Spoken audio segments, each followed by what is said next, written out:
Lent 46, the 3rd of April, Holy Saturday. Bed, rising from sleep. The next day, that is, after the day of preparation, the chief priests and the Pharisees gathered before Pilate and said, "Sir, we remember what that impostor said while he was still alive. After 3 days I will rise again. Therefore command that the tomb be made secure until the 3rd day, otherwise his disciples may go and steal him away and tell the people he's been raised from the dead. And the last deception would be worse than the first." Pilate said to them, "You have a guard of soldiers. Go, make it as secure as you can." So they went with the guard and made the tomb secure by sealing the stone. Most of us slept in a bed last night, even though the idea of sleeping on or in a bed is historically a relatively recent phenomenon.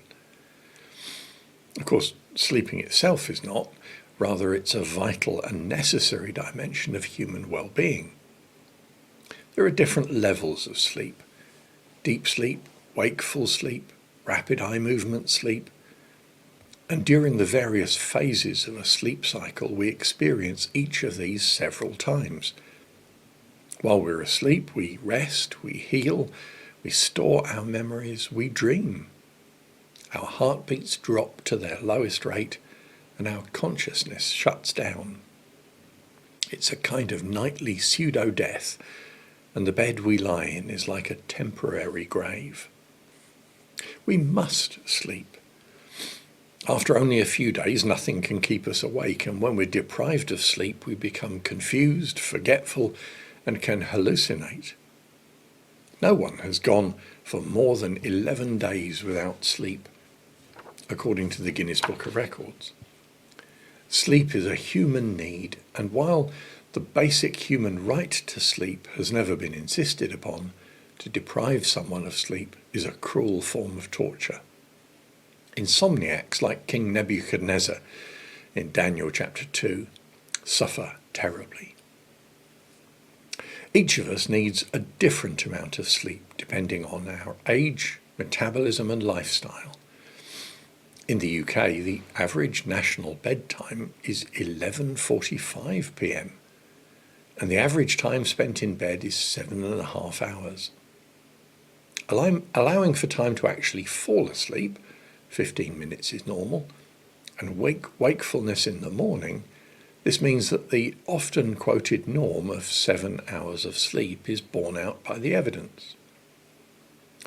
In contrast, the Saudis spend on average only 5.5 hours in bed, while the Norwegians sleep the longest at an average of 7 hours 39 minutes.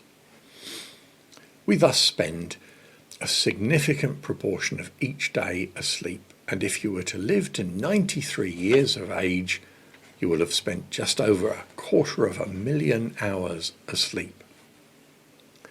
People who sleep a lot less than 7 hours a day are at higher risk of illnesses such as heart disease and have been shown to have shorter lifespans.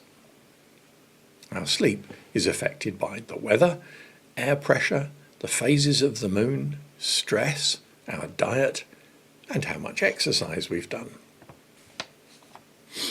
Our ancestors slept on the floor with animal furs, straw or hair for comfort, and each other for warmth. During Jesus' time, the idea of a bed would have been quite strange, and the closest thing that they would have known to a modern bed would have been the kind of thing found in a tomb, a raised stone surface hewn into the wall of rock. What we envisage the body of Jesus was laid on. We may think of it as a kind of bed, although it was more the other way around. Any bed that looked like that would have been thought of as being like a grave. The idea of a bed frame arrived in the Roman Empire in the 1st century AD, so it's possible that Pontius Pilate had a bed not unlike ours today. The Romans combined the ancient Greek style of bed, called a kleine, from which we get the word recline, with bed sheets and soft fabrics from the Persians. The richer you were, the better bed you had, much like today. But first century Palestinians slept on mats, often on the roof of the house. And we might remember the story of the paralysed man who was lowered on his bed through the roof into a packed room where Jesus is speaking. Jesus told his disciples, "Foxes have holes and the birds of the air have nests, but the Son of Man has nowhere to lay his head." It's ironic that it was probably only after being crucified that Jesus was laid on anything that approximates what we might today call a bed. When we lie down at night to embrace the oblivion of sound sleep, we might remember that we're going to a temporary grave. Every night we enter a necessary small death from which one day we may not wake. To die in one's sleep is something many of us wish for, that just as we do not notice our going to sleep every night, we may die, as it were, without noticing. This is not a matter of dying that everyone experiences. So often our dying days involve struggle, pain, distress, and delay, such that when death comes, it seems like a release into eternal sleep. Yet death is not eternal sleep. Bodily functions cease. It can take less than a minute for our bodies to shut down. And even though some people have fought legal cases and paid a fortune for their bodies to be cryogenically frozen, this is not the way to think of resurrection, revivification, or bodily rejuvenation. It's natural to sleep at night, it's natural to die, but these are not the same thing. Shakespeare's Prospero says that our little life is rounded with a sleep. And it's true that nowadays many of us are born in a bed and hope to die in a bed. But death has been conquered by the death and resurrection of Christ. The grave has no victory after the rising of Christ. And the bed of death is a temporary place of short and welcome sleep from which we look forward to waking in fulfilled resurrection hope. The bed of death is no more a threat to us than the bed of daily sleep. Every night we go to our temporary graves, dying a little death, and waking in the morning refreshed and renewed to enter again into the new life God has given us. Every day and night we have a foretaste of what is in store for us all when it comes to the greater death and the greater resurrection.